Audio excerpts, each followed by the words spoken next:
She was laughing at his jokes 2 weeks ago. Now she takes 6 hours to reply with 2 words. He did not change. He did not say anything wrong. He did not do anything different. But something shifted, something invisible. And now he is standing in emotional quicksand, sinking slowly, reaching for solid ground that keeps moving further away. This happens to men everywhere, every day. And almost none of them understand why. I want you to think about a moment from your own life. A connection that felt real. A woman who seemed genuinely interested. And then, without warning, without explanation, without anything you could point to and say, "That was my mistake," the warmth disappeared. The attention vanished. You became invisible to someone who once saw you clearly. What happened? Most men spend years asking this question. They analyze conversations. They replay text messages. They ask friends for opinions. They read articles and watch videos and try strategy after strategy. And nothing works. Because they are trying to solve a surface problem with surface solutions. They are treating symptoms while the disease spreads underneath. Here is the uncomfortable truth that changed how I understand women forever. She did not lose interest because of what you said. She lost interest because of what she detected. Not with her ears, not with her logic, not with her conscious mind. She detected something beneath your words, beneath your actions, beneath everything you thought you were showing her. And what she detected made a decision for her before she even knew a decision was being made. Machiavelli wrote that men judge by appearances, but he also understood something deeper. He knew that some people see through appearances to the reality underneath. Women have evolved this ability to an extraordinary degree. They read what you are projecting, not what you are performing. This is not manipulation. This is biology. This is thousands of generations of survival pressure creating an instinct so refined that it operates faster than thought. And this instinct is making judgments about you constantly. Robert Greene calls this the law of defensiveness. Every person carries an inner fortress, protecting their deepest interests. Women guard their emotional and reproductive investment with sophisticated detection systems. These systems scan for threats, weaknesses, and opportunities. They scan for men who will provide and protect versus men who will drain and disappoint. You are being scanned right now in every interaction, and you do not get to decide what the scan reveals. What I am about to share with you comes from years of studying the darkest corners of human psychology, from Machiavelli's observations on power, from Nietzsche's understanding of strength and weakness, from Jung's work on the unconscious forces that drive behavior, from evolutionary biology, from watching patterns repeat across hundreds of relationships. These are not tricks. These are not techniques to memorize. These are 3 fundamental secrets about feminine nature that, once you truly grasp them, will change every interaction you have with women for the rest of your life. But I need to warn you about something first. This knowledge is uncomfortable. It will challenge ideas you have held since childhood. Ideas about fairness, ideas about how attraction should work, ideas about what women say they want versus what they actually respond to. Many men hear this information and reject it immediately. Their ego refuses to accept it. They call it cynical. They call it manipulative. They call it bitter. And then they continue losing. They continue feeling confused. They continue watching other men succeed while they fail, never understanding that the difference is not looks or money or luck. The difference is awareness. Schopenhauer wrote, "The truth passes through 3 stages. First, it is ridiculed. Then, it is opposed. Finally, it is accepted as obvious." The secrets I am about to reveal have already reached that final stage for men who understand feminine psychology at its deepest level. These men do not struggle. These men do not chase. These men do not beg or perform or pretend. They simply understand what is actually happening beneath the surface, and understanding changes everything. Here is how the next 40 minutes will unfold. I will reveal 3 secrets. Each secret builds on the one before. By the end, you will possess a complete map of the hidden territory where female desire actually operates. The first secret explains how women evaluate you before a single word is spoken. The judgment that happens in silence. The verdict delivered before your case is even presented. The second secret reveals the testing mechanism. Why women create friction. Why they withdraw attention. Why they say things designed to unsettle you, and what your response to these moments truly communicates about your value. The third secret uncovers what women are actually searching for beneath status, beneath appearance, beneath all the surface qualities men obsess over, the invisible force that creates lasting attraction or lasting indifference. Miss any one of these secrets and the other 2 lose their power. They work together. They form a system that has operated unchanged for thousands of years because it is written into biology itself.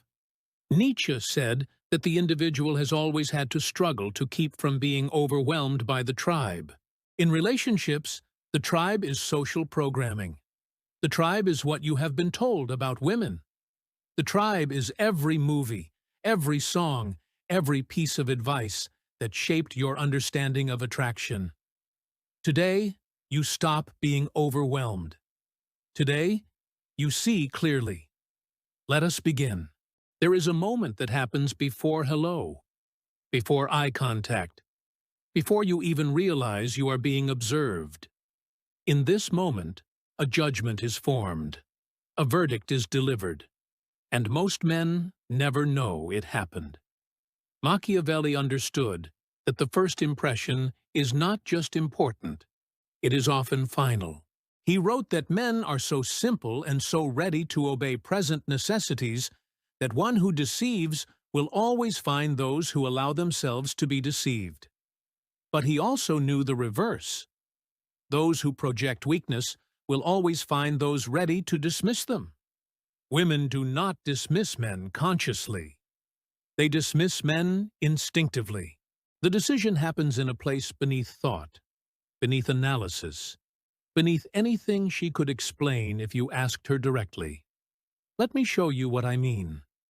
Think about walking into a room, any room, a party, a coffee shop, an office.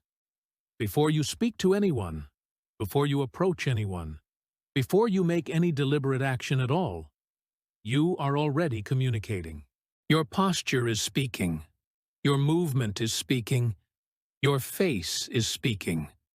The way you occupy space is telling a story about who you are. Women read this story fluently. They have been reading it since childhood. They read it in their fathers, their brothers, their teachers, their classmates. By adulthood, this reading ability operates automatically, instantly, and with remarkable accuracy. Jung called this the shadow perception, the ability to detect what a person is hiding, often before that person knows they are hiding anything. Women developed this ability because their survival depended on it. For thousands of generations, choosing the wrong man meant danger, deprivation, or death. Evolution does not forgive mistakes. It punishes them and rewards those who avoid them. So the female mind evolved to detect male weakness like a predator detects wounded prey. Not to attack, to avoid. This is the silent verdict, the judgment made before you present evidence, the decision reached before arguments are heard. And here is what makes it devastating for most men. You cannot argue against it. You cannot explain it away. You cannot convince her that her instinct is wrong, because she does not experience it as a decision. She experiences it as a feeling of attraction or a feeling of nothing, a feeling of curiosity or a feeling of dismissal. And feelings do not negotiate. Robert Greene observed that the moment of power is the moment of impression. Once an impression is formed, everything that follows is filtered through it.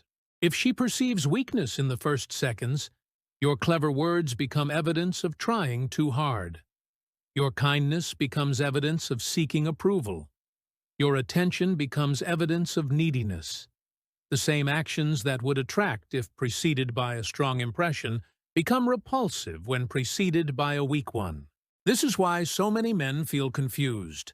They do the right things and get poor results. They watch other men do seemingly nothing and get strong results. The difference is not what happens during the interaction. The difference is what happened before it.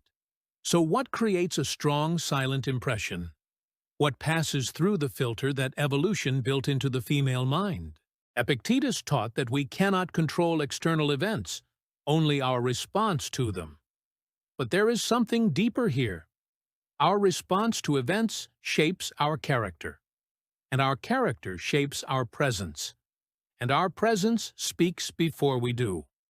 A man who has faced difficulty and grown from it carries that growth in his body.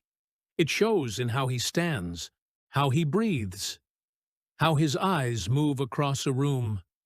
A man who has avoided difficulty, who has lived in comfort and complaint, carries that avoidance just as visibly. Women detect this. They detect whether you have been tested by life. They detect whether you passed or failed those tests. They detect whether your confidence comes from genuine self-knowledge or from performance and pretense. Marcus Aurelius wrote that the object of life is not to be on the side of the majority, but to escape finding oneself in the ranks of the insane. In attraction, the insane are the men who believe they can perform their way to desire, who believe the right words, the right clothes, the right approach will overcome a weak foundation. The foundation is everything. The foundation is what she reads in silence. Here is the practical truth. You cannot fake presence. You can only build it. You build it through action, through challenge, through facing the things you fear and discovering you survive them. Every challenge you avoid weakens your silent impression. Every challenge you meet strengthens it. This is not motivation speech. This is mechanics. This is how the system works. When you approach a woman, she is not waiting to hear what you will say. She already knows what you are. She knew it when you entered the room. She knew it from 20 feet away. She knew it before your eyes met. Your words are not an introduction. They are a confirmation or a contradiction of what she already perceived. If they confirm strength, they amplify attraction. If they contradict her perception, they create dissonance. And dissonance feels wrong to her. It feels like something does not match. It feels like deception. Machiavelli warned that nothing is more dangerous than appearing to be what you are not. In the context of attraction, nothing destroys opportunity faster than a mismatch between your silent presence and your spoken performance. The first secret is simply this. The verdict arrives before the trial. Your presence speaks before your mouth opens. And the only way to change the verdict is to change the presence, not through technique, through transformation. Now you understand the silent verdict exists, but understanding is not enough. You need to know how to shift it in your favor, not through tricks, through genuine reconstruction of how you carry yourself in the world. Let me tell you about a man I observed for several months. He was intelligent, successful, well-dressed. On paper, he had everything. In reality, he repelled women within minutes of meeting them. Not because of what he said, because of how he arrived. He entered rooms apologetically. His shoulders curved inward slightly. His eyes scanned for approval before his mouth formed words. When he spoke to women, he leaned forward too quickly. He laughed at things that were not funny. He agreed with opinions he did not share. Every action screamed one message. Please like me. Please validate me. Please tell me I am enough. Women heard this message clearly, and they responded by withdrawing. Not out of cruelty, out of instinct. His energy felt like a drain, not a gift. His presence demanded something from them rather than offering something to them. Freud identified this pattern as the repetition compulsion, the unconscious drive to recreate familiar dynamics. This man had spent his life seeking approval from people who withheld it. First, from parents, then from peers, now from women. The pattern was invisible to him, but obvious to everyone else. Here is what Freud understood that most men miss. Your childhood adaptations become your adult prison. The strategies you develop to survive your family become the strategies that sabotage your relationships. The boy who learned to please his critical mother becomes the man who performs for every woman he meets. The boy who learned to stay small to avoid his father's anger becomes the man who shrinks in the presence of feminine energy. The boy who never received unconditional approval becomes the man who desperately seeks it from strangers. Women sense this history in your body. They sense it in your timing. They sense it in the gap between what you say and how you feel when you say it. Jung wrote extensively about the persona, the mask we wear for the world.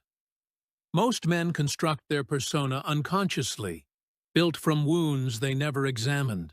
This wounded persona leaks information constantly.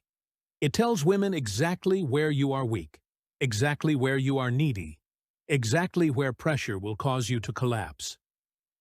So, how do you rebuild? Jordan Peterson emphasizes the importance of confronting what you fear.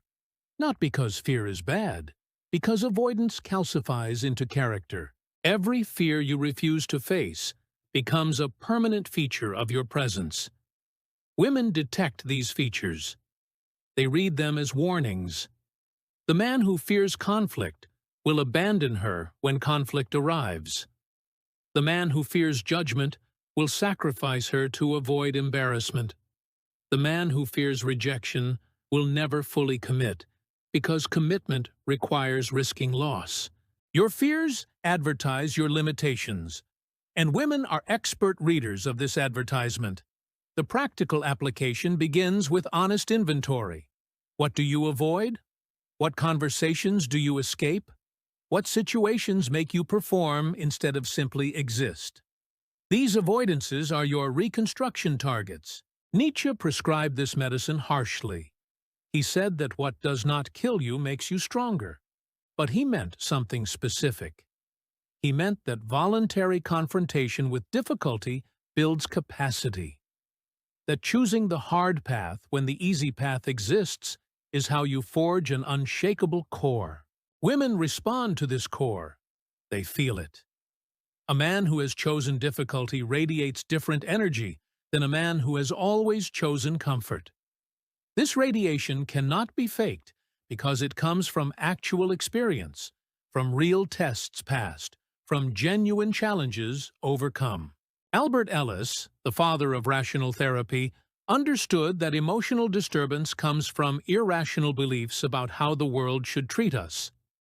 The man who believes he needs approval to be worthwhile will always project neediness. The man who believes rejection means something about his value will always radiate fear. Ellis taught that changing these beliefs changes everything downstream. When you truly accept that you do not need any particular woman to validate your existence, your presence transforms. The desperation drains from your body. The performance falls away. What remains is simply you. And simply you, without the neediness, without the performance, without the desperate reaching for approval, is exactly what the silent verdict rewards. Here is an exercise that accelerates this process. For 30 days, enter every interaction with women carrying one intention: to observe rather than to impress, not to gain anything, not to create any outcome, simply to watch, to notice, to remain present without agenda. This single shift accomplishes something remarkable. It removes the energetic demand that women instinctively resist. It positions you as someone who has enough, who is enough, who does not require her response to feel complete. Machiavelli wrote that the wise man does in the beginning what the fool does in the end. Beginning with observation instead of performance rewires your instincts. It builds the foundation that makes everything else possible. The silent verdict responds to one thing above all else: self-possession. The quality of owning yourself completely, of not being available to every external force that might move you, of standing firm in who you are, regardless of who is watching. Women did not create this preference. Evolution did. Because self-possessed men protected their families, self-possessed men maintained stability in crisis. Self-possessed men could be relied upon when reliability meant survival. Your self-possession is not a gift to women. It is your inheritance as a man. Claiming it changes everything. She cancels plans at the last minute. She takes hours to respond to a message she clearly saw immediately. She mentions another man casually in conversation. She criticizes something you care about. She goes quiet for no apparent reason. Most men experience these moments as problems to solve. They scramble to fix. They ask what is wrong.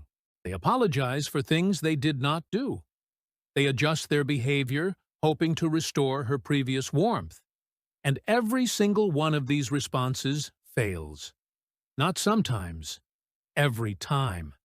Because these moments are not problems. They are tests, and your response to the test determines everything that follows. Machiavelli observed that people test new rulers immediately. They probe for weakness. They push against boundaries to discover where the real limits are. This is not conscious strategy for most people. It is instinct. The instinct to know what someone is truly made of beneath their presented surface. Women carry this instinct in amplified form. Not because they are manipulative, because choosing a weak partner was catastrophically dangerous for most of human history. A woman bonded to a man who collapsed under pressure, faced starvation, violence, and death. Her children faced the same. So the female mind evolved to test male stability before investing emotionally, to create small pressures and observe the response, to introduce friction and watch what emerges. This testing happens automatically. Most women do not know they are doing it. They experience it as mood, as feeling, as something that simply happens. The conscious mind constructs explanations after the fact. She tells herself she was tired. She tells herself she was just being honest. She tells herself the criticism was constructive. But beneath these explanations, the testing mechanism operates according to its own ancient logic. Robert Greene wrote about the law of reaction. How people reveal their true nature under pressure. Women understand this law intuitively. They create pressure precisely because it reveals truth. Your calm response reveals calm underneath. Your anxious response reveals anxiety underneath. Your angry response reveals volatility underneath. You cannot hide from the test. You can only pass or fail. Here is what failing looks like. When she withdraws, you pursue harder. When she criticizes, you defend yourself extensively. When she mentions another man, your face changes and your voice tightens. When she cancels, you ask why with obvious concern. Each of these responses communicates the same message. You are destabilized. She has power over your emotional state. Your equilibrium depends on her behavior. This message destroys attraction instantly. Not because women want cruel power over men, because instability signals danger. An unstable partner is an unpredictable partner. And unpredictability in a mate meant potential disaster for thousands of generations. The testing mechanism is simply evolution asking one question. Will this man remain solid when things become difficult? Epictetus taught that we suffer not from events, but from our judgments about events. The test itself is neutral. Her cancellation is neutral. Her criticism is neutral. Her silence is neutral. Your judgment of these events creates your response, and your response determines your result. The man who judges her withdrawal as rejection will respond with desperate pursuit. The man who judges her withdrawal as information will respond with patient observation. Same event, different judgment, opposite outcomes. Marcus Aurelius practiced this distinction daily. He reminded himself that external events have no power to disturb unless he grants them that power. This practice was not about suppressing emotion. It was about choosing which events deserve emotional response. Most tests do not deserve emotional response. They deserve acknowledgement and nothing more. She cancels plans. You say that is fine and mean it. She criticizes your choice. You consider it briefly and either adjust or do not. She goes silent. You continue living your life without pause. This is not coldness. This is solidity. And solidity is precisely what the test is measuring. Hobbes wrote that the condition of man is a condition of war, not necessarily physical war, psychological war, dominance war.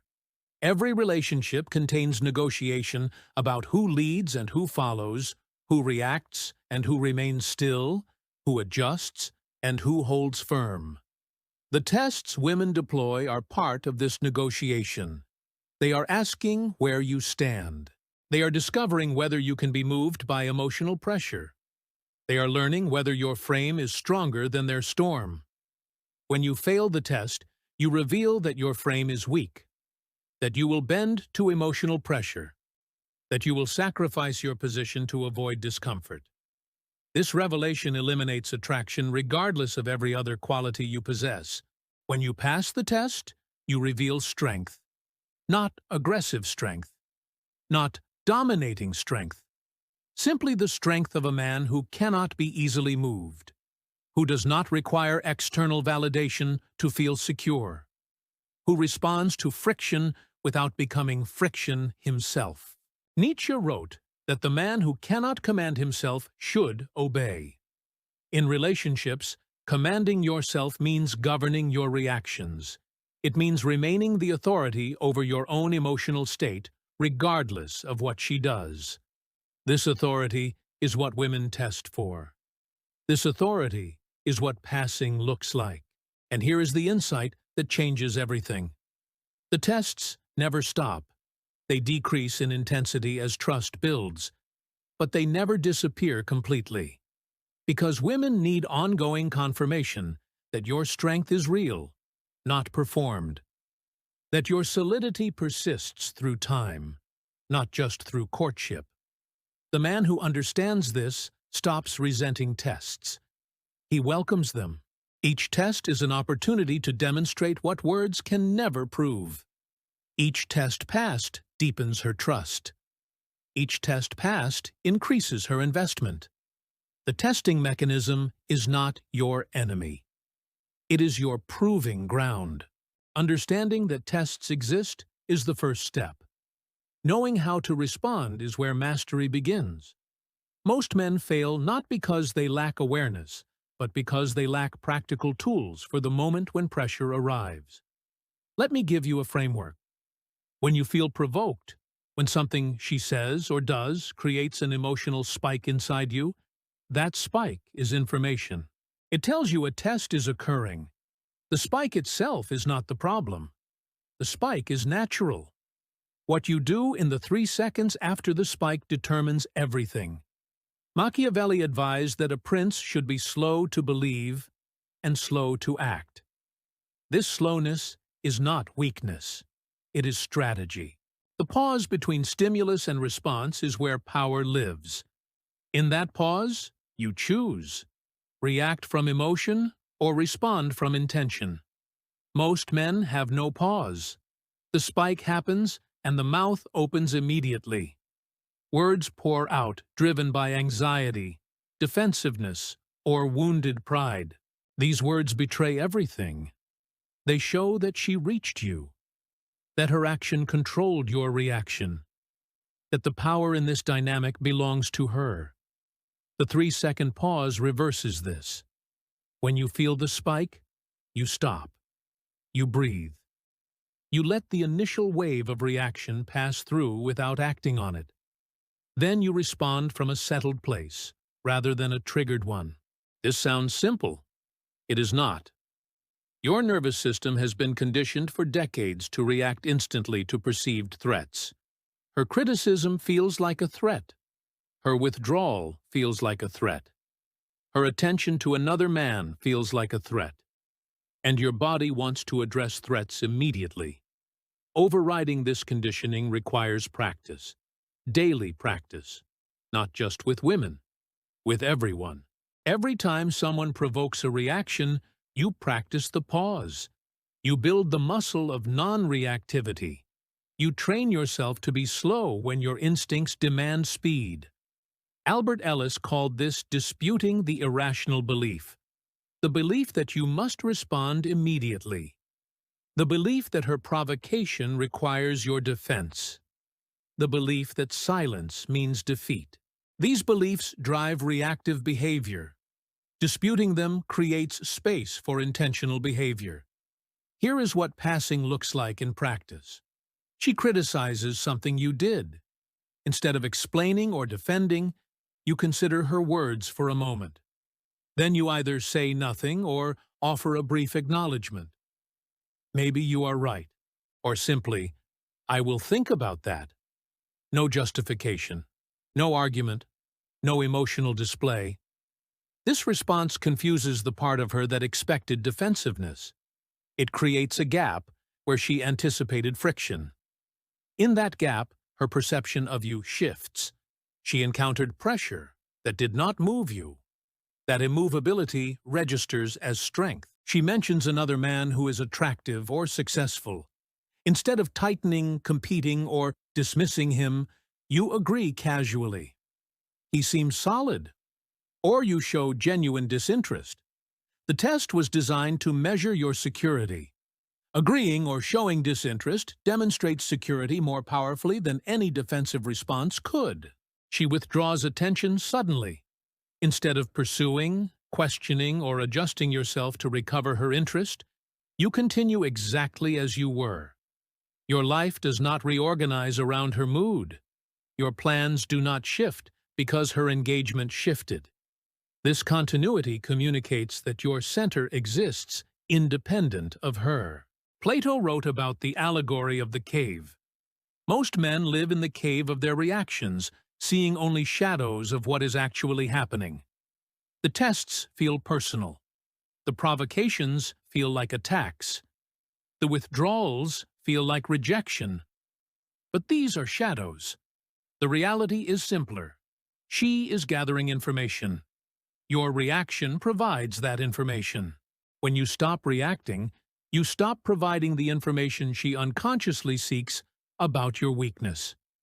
Jung described the process of individuation, becoming whole, becoming the full expression of yourself rather than a fragment twisted by external pressures. The man who passes tests consistently is individuated. He has separated himself from the need for approval that makes most men reactive. This individuation did not happen by accident.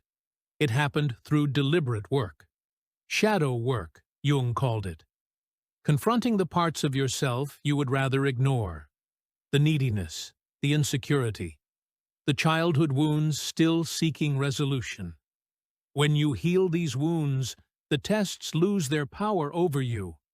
Her withdrawal cannot devastate a man who does not need her presence to feel complete. Her criticism cannot destabilize a man who has already faced and accepted his flaws. Her attention to another man cannot threaten a man who knows his own value independent of comparison. The deeper work makes the tactical work unnecessary. When you are genuinely whole, the right responses happen naturally. You do not need to remember the 3-second pause because you no longer experience the spike that requires it. This is the ultimate goal. Not managing reactions, but eliminating the wound that creates them. Schopenhauer wrote that a man can do what he wants, but he cannot want what he wants. Your reactions flow from deeper desires you did not choose. The desire for approval. The desire to avoid rejection. The desire to be seen as valuable. Examining these desires is the work that transforms you. Why do you need her approval? What does her rejection actually mean? Where did you learn that external validation determines your worth? These questions lead to places most men avoid. Childhood. Family. Early experiences that shaped beliefs you never consciously adopted. In those places lie the roots of every failed test, every reactive moment, every time you felt controlled by a woman's behavior. The man who does this excavation becomes unreactive not through discipline, but through healing. The tests wash over him like water over stone, not because he is suppressing his reaction, because the reaction no longer arises. This is mastery, not performance. Transformation. Now we arrive at the deepest layer. The secret beneath the secrets. The force that determines whether attraction lasts beyond the first impression, beyond the past tests, beyond everything that happens on the surface. Women are searching for something most men do not even know exists. It is not money. Men with money are abandoned constantly. It is not status. Famous men are left by women who could have lived in luxury forever. It is not physical appearance. Handsome men sit alone wondering why the woman they wanted chose someone ordinary. What women search for operates beneath these surface qualities. It explains choices that seem irrational. It explains why she left the successful man for the struggling artist. Why she stayed with the difficult man and abandoned the kind one. Why her words say one thing while her choices say another. Machiavelli understood that people deceive themselves about their own motivations. They construct rational explanations for decisions made by forces they do not comprehend. A woman will tell you she wants kindness, stability, and emotional availability. She believes this when she says it, but her choices reveal a different truth. She chooses men who are going somewhere, not men who have arrived, not men who are comfortable, not men who have figured everything out and settled into their final form. She chooses men in motion, men becoming something, men whose story is still being written. This is the hidden search, the instinct to find a man whose trajectory promises more than his current position delivers. Robert Greene identified this as the seductive quality of potential. The human imagination is captivated by incompleteness. A man who is finished, who has nothing left to build or become, offers no space for her imagination to play. A man in motion offers a future she can project herself into. Nietzsche wrote extensively about the will to power, the fundamental drive to expand, to grow, to overcome. Women sense this drive in men. They feel whether it is present or absent. A man with strong will to power radiates different energy than a man who has surrendered to comfort and routine. This radiation draws her forward, not consciously, instinctively. The same way a plant turns toward light without deciding to do so. Here is where most men fail catastrophically. They believe attraction is about presentation, about showing her what they have achieved, what they can provide. So they display, they list accomplishments, they signal status, they try to impress with the finished product. But the finished product does not captivate. The process captivates. The becoming captivates. The evidence that this man is still climbing, still building, still reaching for something beyond his current grasp. Jung called this the process of self-realization, the lifelong work of becoming who you truly are beneath all the conditioning, all the expectations, all the false selves you constructed to survive. A man engaged in this process carries a particular magnetism. He is alive in a way that settled men are not. Women feel this aliveness. They orient toward it the way they orient toward warmth. It promises adventure. It promises growth. It promises a future that is not merely a repetition of the present. Jordan Peterson emphasizes the importance of aiming at something, having a target, moving toward it despite obstacles. This forward motion is not just practically useful, it is psychologically transformative. It organizes your energy around a central purpose. It gives your life a vector. Women read this vector instantly. They see whether you are pointed somewhere or spinning in circles. They see whether your days add up to something or dissolve into nothing. They see whether you are a man with direction or a man adrift. The man adrift may have everything else: money, looks, charm, intelligence, but he lacks the quality that ignites lasting desire. He lacks motion. He lacks becoming. He lacks the future she can believe in. Schopenhauer observed that life swings between suffering and boredom. Most men live in boredom. They have eliminated challenges. They have optimized for comfort. They have arranged their lives to require as little of them as possible. Women suffocate in this boredom, not because they need drama, because they need forward motion. They need to feel they are part of a story going somewhere meaningful. A man who has stopped moving offers only a story with its climax already past. Here is the practical truth.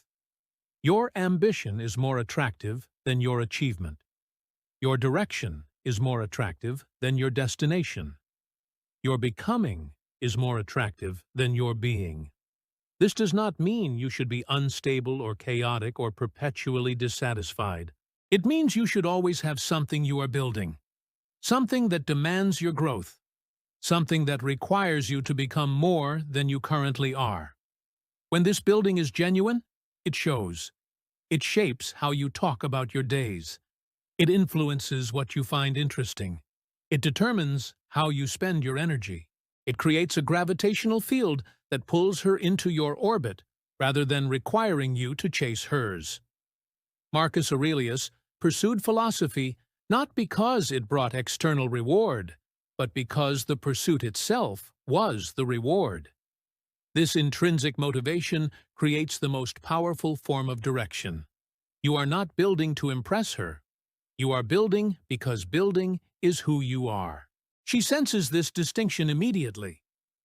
The man building to impress is still oriented around her judgment. The man building because he must is oriented around his own purpose. Only one of these creates lasting attraction. The hidden search ends when she finds a man whose purpose is bigger than her, not dismissive of her, not neglectful of her, simply not dependent on her. This is what she actually wants beneath everything she says she wants. Knowing that women search for men in motion is not enough. You must understand how to become that man authentically, not as performance, not as strategy to attract, but as the genuine reconstruction of how you move through life. Most men have goals. Few men have purpose. The difference is everything. A goal is something you want to achieve. A purpose is something you cannot stop pursuing. A goal can be abandoned when it becomes difficult. A purpose survives difficulty because difficulty is part of its nature. A goal exists outside you, waiting to be reached. A purpose exists inside you, demanding expression. Women sense this difference in how you talk, how you prioritize, how you respond when obstacles appear. The man with goals adjusts his targets based on convenience. The man with purpose adjusts his methods, but never his direction. Machiavelli wrote that fortune favors the bold, but boldness without direction is mere recklessness. True boldness is sustained forward motion toward something meaningful despite resistance. This sustained motion creates the impression of inevitability, not arrogance, inevitability. The sense that this man will arrive somewhere significant regardless of what stands in his way. Women find this inevitability intoxicating. It solves a problem they did not know they had. The problem of uncertainty. The problem of wondering whether this man will still be worth following in 5 years, 10 years, 20 years. A man with genuine purpose answers this question without speaking it. His trajectory speaks for him. His consistency speaks for him. His refusal to be diverted speaks for him. So how do you find purpose when you currently have none? How do you cultivate direction when you feel lost? Nietzsche prescribed creation, not discovery. Creation. He believed that meaning is not found in the world, but imposed upon it. You do not wait for purpose to reveal itself. You choose it. You commit to it. You defend that commitment against every force that would dissolve it. This sounds arbitrary. It is not. The act of choosing and committing transforms you regardless of what you choose. A man who commits fully to building furniture becomes more attractive than a man who half commits to a prestigious career. Because commitment itself is the attractive quality. The object of commitment matters less than the depth of it. Jung would add that genuine purpose connects to your deepest nature, not your surface preferences, not what society rewards, not what your family expects. Your purpose emerges from the intersection of your natural abilities and your genuine fascinations. Finding this intersection requires excavation. What captured your attention before you learned what you should find interesting? What problems engage you, even when no one is watching? What would you build if money and approval were guaranteed, regardless of your choice? These questions point toward authentic direction, not borrowed direction, not strategic direction. Direction that emerges from who you actually are beneath the conditioning. Freud understood that civilization requires the suppression of natural drives. Most men have suppressed not just antisocial impulses, but creative ones as well. They buried their real interests to pursue safe paths. They abandoned genuine fascinations for practical careers. They traded purpose for security. This trade hollows men out. It creates the epidemic of quiet desperation that most men experience but few admit. And women sense this hollowness. They feel the absence of vital force. They register the missing fire. Rekindling that fire requires courage. The courage to want what you actually want instead of what you should want. The courage to pursue what fascinates you instead of what impresses others. The courage to be considered foolish by people whose opinions you will not remember in a decade. Epictetus taught that we suffer when we try to control things outside our power. Your purpose must be something within your control. Not outcomes, not recognition, not success as the world defines it. Your purpose must be the quality of your effort, the integrity of your pursuit, the daily discipline of moving forward. This formulation protects your purpose from external failure. You cannot fail at giving your best effort. You cannot fail at maintaining integrity. You cannot fail at showing up each day and doing the work. When purpose is defined this way, it becomes indestructible. And indestructible purpose is precisely what women are searching for. The man whose direction cannot be broken by setbacks. The man whose motion continues regardless of resistance. The man who will still be building, still be becoming, still be moving forward no matter what happens. Hobbes described life without order as nasty, brutish, and short. Purpose creates internal order. It organizes your decisions, your time, your energy around a central axis. Without this axis, you spin. You react to circumstances instead of creating them. You drift according to external pressures instead of steering by internal compass. Women need to feel your internal compass. They need to know that when storms arrive, you have navigation. That when confusion surrounds you, you have clarity. That when everything external falls apart, something internal remains standing. This is not about being rigid or inflexible. Purpose allows flexibility in method while maintaining consistency in direction. You can adjust tactics while holding strategy firm. You can change approaches while keeping the destination fixed. Jordan Peterson recommends writing out your vision of the future. Not just goals, but the complete picture of who you want to become. This written vision serves as anchor. When daily life pulls you toward distraction and comfort, the vision calls you back. When motivation fades, the vision provides structure that survives feeling. Purpose is not feeling. Purpose is architecture. You build it deliberately, maintain it consciously, and inhabit it regardless of emotional weather. When you have this architecture, women feel it. They feel the stability it provides. They feel the direction it creates. And they want to be part of it.